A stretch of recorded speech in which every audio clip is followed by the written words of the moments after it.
நாளைக்கான வீடியோ தாங்க வந்திருக்கு. வீடியோ வந்து சூப்பராக இருந்துச்சு அப்படின்னு தாங்க சொல்லணும். நம்ம மாறன், வீரா 2 பேர் இருக்காங்கல்ல, அவங்க வந்து ஃபோன்லேயே வீட்டுக்குள்ளேயே வந்து லவ் பண்ணுற மாரி தான் காட்டிக்கிட்டு இருக்காங்க. அதெல்லாம் பார்க்குறப்போ சேனலை மட்டும் மறக்காமல் லைக் அண்ட் சப்ஸ்கிரைப் மட்டும் பண்ணிடுங்க.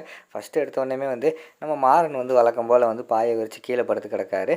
நம்ம வீரா வந்து அந்த கட்டிலில் படுத்து கிடக்கிற மாதிரி தான் காட்டிக்கிட்டு இருக்காங்க. எங்கிட்டு பார்த்தா அங்கிட்டானே திரும்பிக்கிட்டு நம்ம வீரா வந்து மாறன் கிட்ட வந்து பேசாமே படுத்துக்கிட்டு இருக்கிற மாதிரி காட்டிக்கிட்டு இருக்காங்க.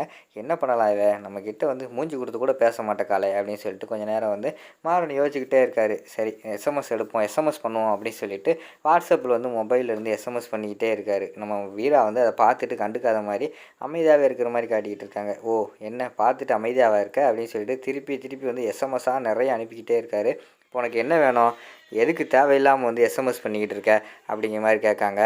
ஒரு பாய் ஃப்ரெண்டு வந்து ஒரு கேர்ள் ஃப்ரெண்டு எஸ்எம்எஸ் பண்ணுறது வழக்கம் தானே அப்படிங்கிற மாதிரி சொல்லிகிட்டு இருக்காங்க. என்ன பாய் ஃப்ரெண்டு கேர்ள் ஃப்ரெண்டுன்னு உளறிக்கிட்டு இருக்க அப்படிங்கிற மாதிரி சொன்னோடனே, லவ் பண்ணும்போது அதெல்லாம் வழக்கம் தானே அப்படிங்கிற மாதிரி சொல்லிக்கிட்டு இருக்காங்க. என்னது லவ்வா, நம்ம லவ் பண்ணிக்கிட்டு இருக்க மாக்கோம் அப்படிங்கிற மாதிரி வந்து வீரா கேட்குறாங்க. லவ் எல்லாம் கிடையாது, பாய் ஃப்ரெண்டாக நினச்சி அனுப்பு, நான் உனக்கு கேர்ள் ஃப்ரெண்டாக அனுப்புகிறேன் அப்படிங்கிற மாதிரி சொல்கிறாங்க.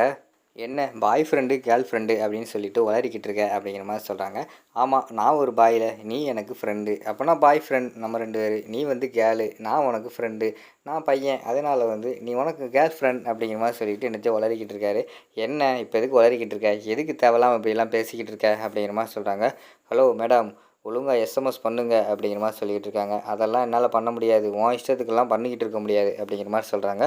ஓ அப்படியா விஷயம் அப்படிங்கிற மாதிரி யோசிச்சுட்டு மாறன் வந்து சொல்கிறாங்க. ஓ நீ டைவர்ஸ் கேட்டையில அப்படிங்கிற மாதிரி கேட்டவுடனே, ஆமாம் இப்போ அதுக்கு என்ன அப்படிங்கிற மாதிரி சொல்கிறாங்க. அப்போ நீ எஸ்எம்எஸ் பண்ணு அப்படிங்கிற மாதிரி சொல்கிறாங்க. இங்கே பாரு, நான் டைவர்ஸ் கேட்டங்கிறதுக்காக நீ பண்ண சொல்கிறதெல்லாம் என்னால் பண்ண முடியாது அப்படிங்கிற மாதிரி சொல்கிறாங்க. இங்கே பாரு, இதுவும் ரூல்ஸில் இருக்குது, இப்போ நீ எனக்கு எஸ்எம்எஸ் பண்ணாதான் நான் உனக்கு வந்து டைவர்ஸ் தருவேன், ஞாபகத்தில் வச்சுக்கோ. இப்போ பண்ணுறியா பண்ணலையா அது உன்னோட விருப்பம் அப்படிங்கிற மாதிரி சொல்கிறாங்க.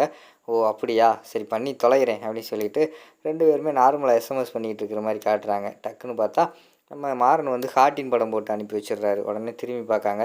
என்ன நீயும் பதிலுக்கு ஹார்ட்டின் அனுப்ப மாட்டியா, அனுப்பு அப்படிங்கிற மாதிரி சொன்னோடனே அதுக்கடுத்து வந்து வீரா வந்து எல்லாம் என் தலைவிதி அப்படின்னு சொல்லிட்டு அவங்களும் ஹார்ட்டின் படம் போட்டு அனுப்புகிறாங்க.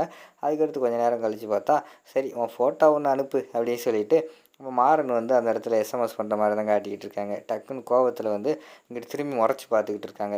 இல்லை இங்கிட்டு வந்து நம்ம மாறன் வந்து மொபைல் அப்படியே இந்த பக்கம் திரும்பி பார்க்காங்க. என்ன ஃபோட்டோ இவ்வளோ கிளாரிட்டியாக இருக்கே அப்படின்னு சொல்லிட்டு திரும்பி பார்க்காங்க. பார்த்தாங்கனக்குள்ளே வந்து நம்ம வீரா வந்து முறைச்சி பார்த்துக்கிட்டு இருக்காங்க. ஓ நேரில் தான் இப்படி இருக்கா அப்படின்னு சொல்லிட்டு, ஏய் ஃபோட்டோ அனுப்பு அப்படிங்கிற மாதிரி சொல்லிட்டு நம்ம மாறன் கேட்டுக்கிட்டு இருக்கிற மாதிரி காட்டுறாங்க.